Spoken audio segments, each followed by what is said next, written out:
What happens when a parent develops dementia and an attorney tells your family it's too late to update estate planning?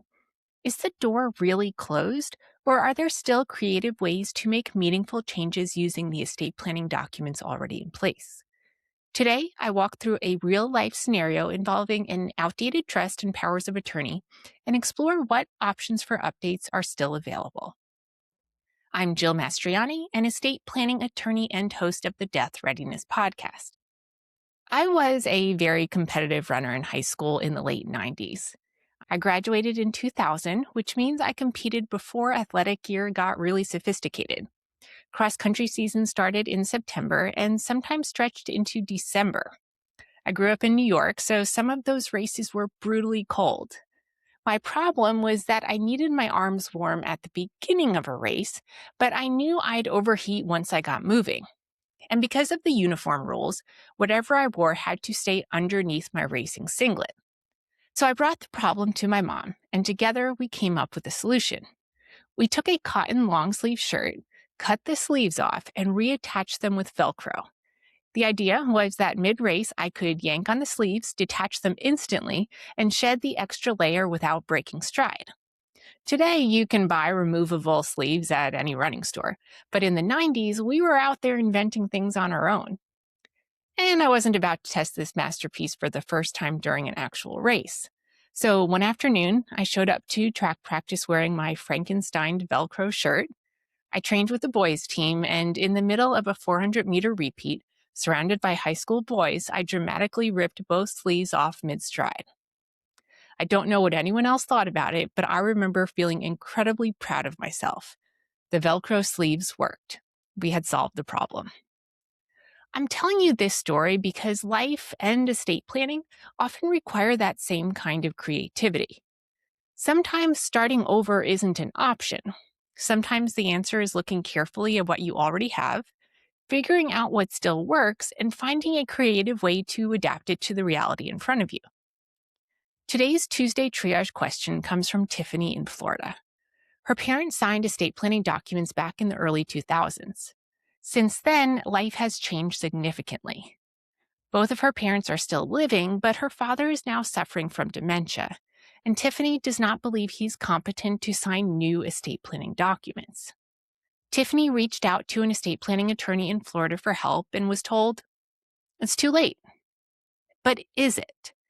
While it very well may be too late for Tiffany's dad to create brand new estate planning documents, that does not necessarily mean the planning opportunities are gone or that Tiffany and her mom should simply throw up their hands.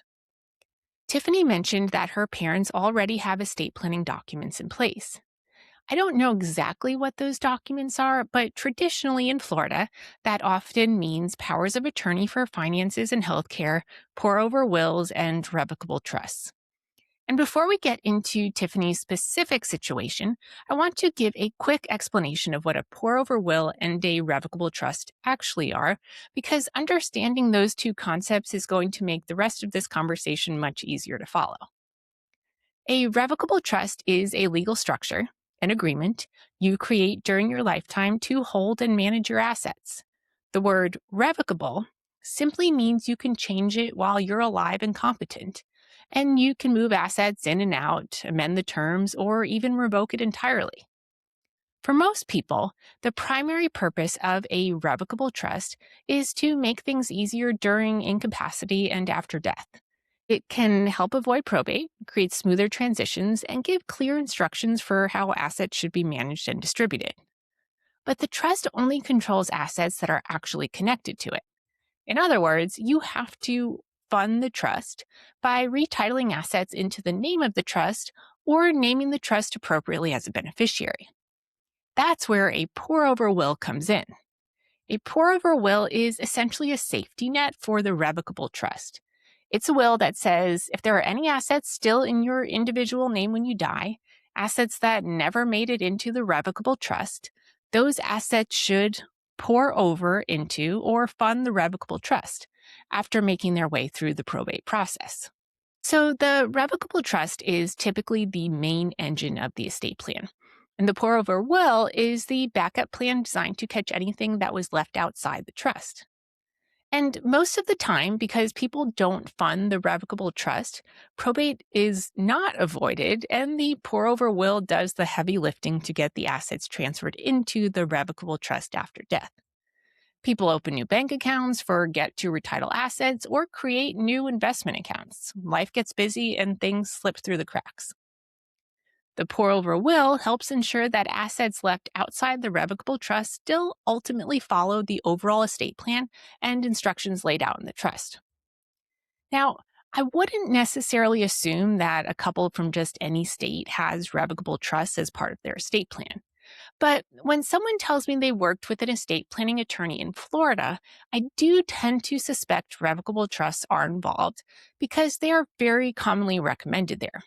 Part of the reason has to do with how probate attorneys are compensated in Florida. Under Florida law, attorneys handling probate matters are entitled to what's called reasonable compensation, and the Florida statutes include a fee schedule based on the value of the probate estate that is presumed reasonable. This means that probate attorneys can be compensated based on the value of the probate estate. So in Florida, avoiding probate can also mean avoiding significant probate-related attorney's fees. Because of that, my experience has been that Florida estate planning attorneys frequently incorporate revocable trusts into their planning. That's a bit different from Tennessee, where I practice law. In Tennessee, probate fees are not presumed reasonable based on the value of the estate. Instead, probate work is generally billed hourly based on the actual time spent administering the estate.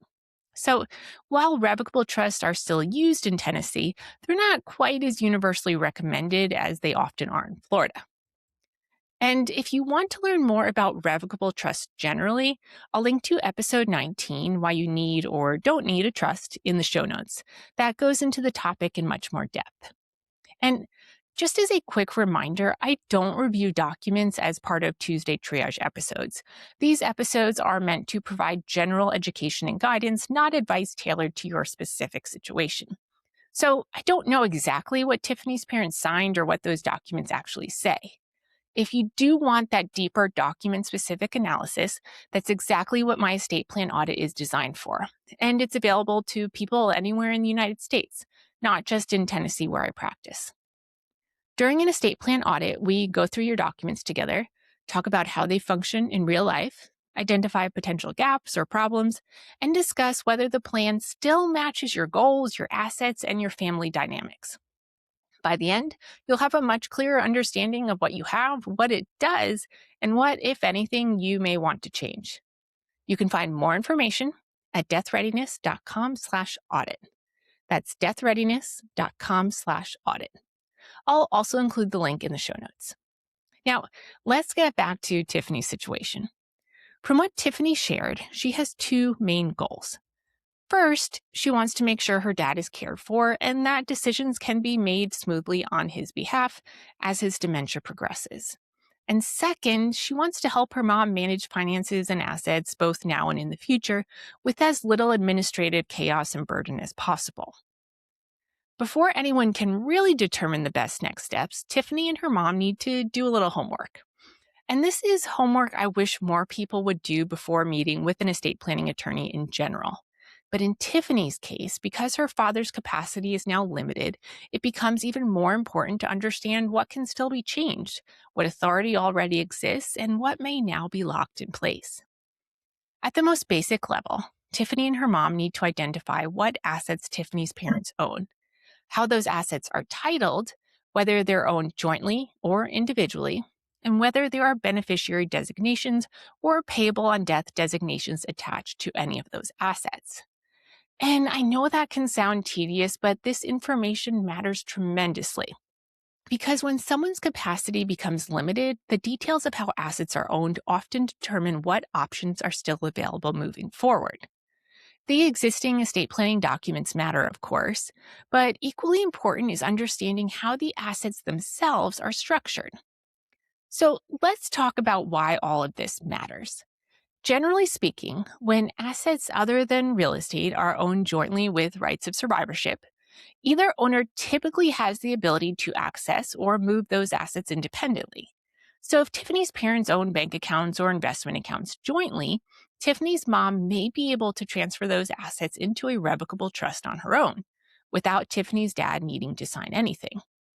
And that's important because if Tiffany's dad no longer has the mental capacity to sign documents, then understanding which assets Tiffany's mom can still control independently becomes incredibly valuable. But what about assets that do require Tiffany's dad's signature? For example, real estate deeds often require both spouses to sign in order to transfer real estate into a trust. This is exactly why existing estate planning documents matter so much. Because if Tiffany's dad previously signed a durable financial power of attorney, he already authorized someone, likely Tiffany's mom, to act on his behalf if he became incapacitated. That means Tiffany's mom may be able to sign documents for him as his agent under the power of attorney. She may even be able to change his beneficiary designations. Now, whether she can step in immediately depends on the language of the power of attorney document itself. Some powers of attorney become effective as soon as they're signed. Others are what's called springing, meaning they only become active after incapacity is established, often through written confirmation from a physician stating that the individual can no longer manage his own affairs. And if there is a requirement like that, the instructions for how incapacity is determined should be spelled out directly in the power of attorney document. If you want to learn more specifically about powers of attorney, including some of the practical problems families run into with them, I'll link to episodes 17 and 68 in the show notes that I think you'll find really helpful. Now, we've been talking about transferring Tiffany's parents' assets into the revocable trust they likely created back in the early 2000s. But what if the bigger issue is that Tiffany's mom no longer likes the trust itself? What if the terms no longer fit their life, their goals, or the realities of aging, illness, and incapacity? For example, maybe Tiffany's mom now wants Tiffany to serve alongside her as a co-trustee so she can help manage the trust during her parents' lifetimes. Maybe the trust was originally drafted to hold assets in further trust for Tiffany after her parents' deaths, but the family's financial situation has changed over the last 20 years, and that level of complexity and protection no longer makes sense. Maybe Tiffany's mom would now prefer assets passed directly to Tiffany outright instead. The first question I would ask is whether the trust was ever actually funded in the first place. Because if the revocable trust was never funded, meaning assets were never transferred into it, then in many ways the trust may just be a stack of paper sitting in a binder. And if that's the case, Tiffany's mom may have far more flexibility than she realizes. Now, if you're an attorney listening to this, or even a longtime listener of this podcast, you might be thinking, but wait, what about Tiffany's dad's pour-over will? Doesn't that direct his probate assets into the existing trust after his death? Yes, it would do that. But remember, Tiffany's dad is still alive. And if Tiffany's mom is acting as his agent under a valid, durable financial power of attorney, she may be able to move many of his assets now during his lifetime before they ever become probate assets. In other words, Tiffany's mom may be able to convert a significant portion or even all of Tiffany's dad's probate property into non-probate property by transferring assets into a new revocable trust created for their benefit. And that's exactly why understanding how assets are titled matters so much in situations like this. Because the planning opportunities often aren't determined solely by the trust document itself. They're determined by the relationship between the documents and the assets. So let's pause for a second and define the difference between probate property and non-probate property, because this distinction is incredibly important. Probate property is property that passes through the court-supervised probate process after someone dies. Generally, it's property owned solely in a person's individual name without a beneficiary designation or automatic transfer mechanism attached to it. Examples include a house titled only in one person's name, an individual bank account with no payable on death beneficiary, or personal belongings. Non-probate property, on the other hand, passes automatically outside of probate, generally because of how it's titled or because a beneficiary was named in advance. Examples include jointly owned accounts with rights of survivorship, retirement accounts, and life insurance with designated beneficiaries, payable on death bank accounts, and assets already titled in the name of a revocable trust. The simplest way to think about it is this: probate property requires court involvement to transfer ownership after death. Non probate property transfers automatically by operation of law, contract, or trust agreement. And because this concept can be much easier to understand visually, I'm going to link a probate versus non probate property infographic in the show notes that I think you'll find really helpful. And what if Tiffany's parents actually did fund their revocable trust? Does that mean they're stuck with it forever? No, it doesn't. It might be possible to amend the existing trust depending on the terms of the trust and whether both spouses are required to amend it. Or there's another option. Revocable trusts are designed to allow the trust assets to be used for the benefit of the people who created the trust, in this case, Tiffany's parents. So even if assets are already inside the existing trust, Tiffany's mom likely can transfer assets from the existing revocable trust into a newly created revocable trust with updated terms that better reflect their current reality. And this is exactly what I mean when I say that estate planning sometimes requires creativity. People often assume that once dementia enters the picture, all planning stops. But that's not always true. Sometimes the goal shifts, and instead of building an entirely new plan from scratch, the focus becomes understanding the tools already in place and figuring out how to work within them. If Tiffany and her mom feel comfortable doing this homework on their own, that's wonderful. But if they need help organizing information, gathering documents, or creating a system that actually works in real life, I would strongly encourage them to reach out to Molly Locker of Sunny Care Services. I've mentioned Molly before on this podcast, and just like every other time, this is not sponsored. I recommend her because I genuinely believe the work she and her team do is incredibly valuable. Earlier in the life of this podcast, I offered estate organization services myself. I don't anymore because I'm practicing law again, but the need for this type of support is enormous. Molly's team helps families create a clear, centralized system for important documents, accounts, contacts, and instructions before there's an emergency. They also maintain a secure online repository of information so adult children aren't left scrambling during a crisis trying to piece together information from drawers, filing cabinets, and sticky notes. And for many families navigating aging parents, distance, busy schedules, or health concerns, having someone help maintain momentum can make the difference between intending to get organized and actually getting organized. You can learn more about Molly and her team at sunnycareservices.com. I'll include the link in the show notes. We've spent a lot of time talking about what Tiffany and her mom may still be able to do with Tiffany's dad's assets and planning. Other than creating a new pour over will for herself to direct assets to the new revocable trust that she creates, what else can Tiffany's mom do? Well, one of the most important things Tiffany's mom can do is update her powers of attorney. Most married couples name each other as their primary agents for both financial and healthcare decisions. The problem is that Tiffany's dad is no longer able to serve in that role. And this is where families can unintentionally create unnecessary administrative headaches for themselves. Because if Tiffany's mom becomes incapacitated in the future and Tiffany's dad is still listed as her primary agent, financial institutions and healthcare providers may require proof that Tiffany's dad is unable to act before they'll allow the backup agent, presumably Tiffany, to step in.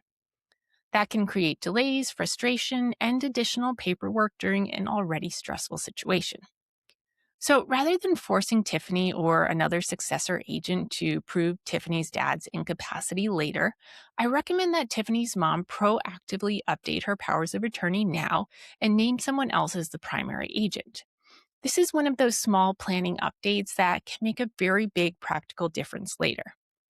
And if Tiffany's mom is going to update her financial power of attorney anyway, she might as well make sure it's drafted as thoughtfully and clearly as possible.